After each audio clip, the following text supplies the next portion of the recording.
Hello, we are the channel, Vamos para Portugal.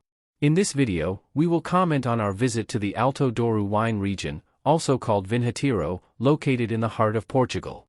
We took the opportunity to visit some of the cities, including Mesão Frio, Peso da Régua, Pinhão and Alijó.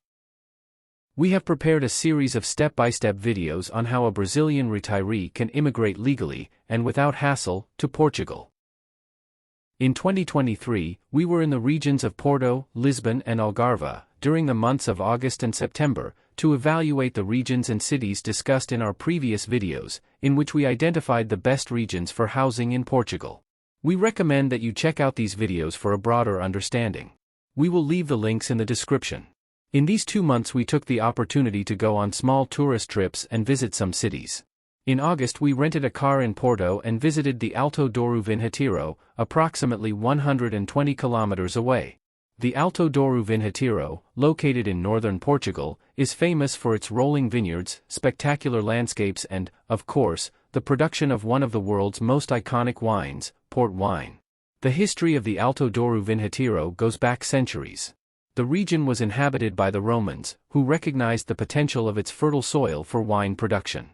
However, port wine's true rise began in the 17th century, when England banned the import of French wines, leading the British to look for alternatives. The Douro, with its unique climate and soil, has proven to be an ideal location for grape growing and wine production.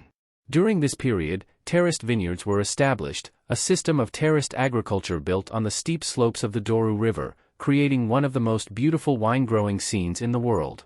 The majority of the vines were of the Touriga Nacional variety, still widely used in the production of port wine.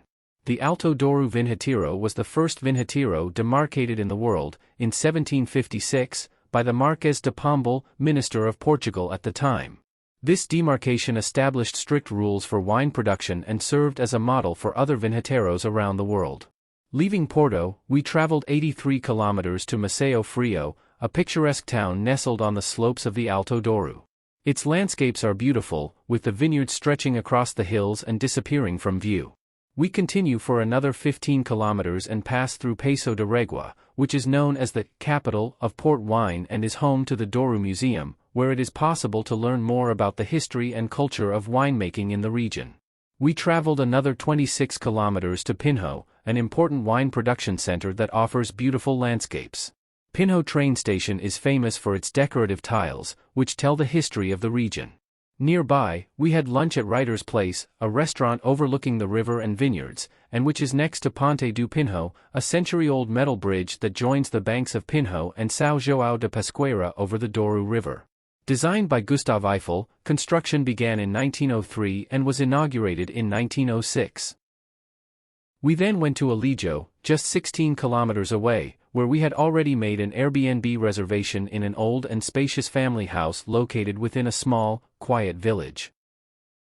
The next day we visited the Quinta Seara de Ordens winery.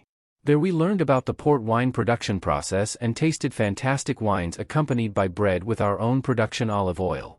The history of the Quinta and the origin of its name date back to the end of the 18th century, in 1792, when the Leite family acquired a large tract of land on a farm near the village of Seara.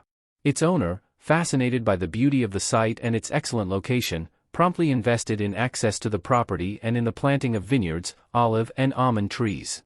Years later, his son, who was a career soldier, became commander of the Lamigo barracks and, during his absence from the barracks, soldiers were sent to Quinta to receive orders from the commander. The people, admired by the soldiers passing by on horseback, asked, "Where are they going?" To which the soldiers responded, "Let's go to Quinta de Seara to receive orders from the commander." And then, from that time on, the place was called Quinta Seara de Ordens. The roads that connect Mesão Frio, Peso da Régua and Pinhão to Alijó offer a stunning journey. As you wind through the mountains, you'll be treated to panoramic views of terraced vineyards and the sparkling Douro River. This region is famous for its natural and cultural heritage, and the roads that cross it provide the perfect opportunity to appreciate it. It is inevitable to make stops along the way to take photos and enjoy the landscapes. This was a brief report of our trip to the Alto Douro Vinhateiro. We suggest you include this region on your trip to Portugal. Remember that it is possible to use boats departing from the city of Porto and travel along the Douro River in the comfort of a mini cruise. Thank you for accompanying us on our immigration journey to Portugal. We ask that you subscribe to our channel and leave a like. This will greatly help us in disseminating more information and tips about the immigration process for a retiree to Portugal. So what? Let's go to Portugal? We already went in 2023, and we will definitely return in 2024.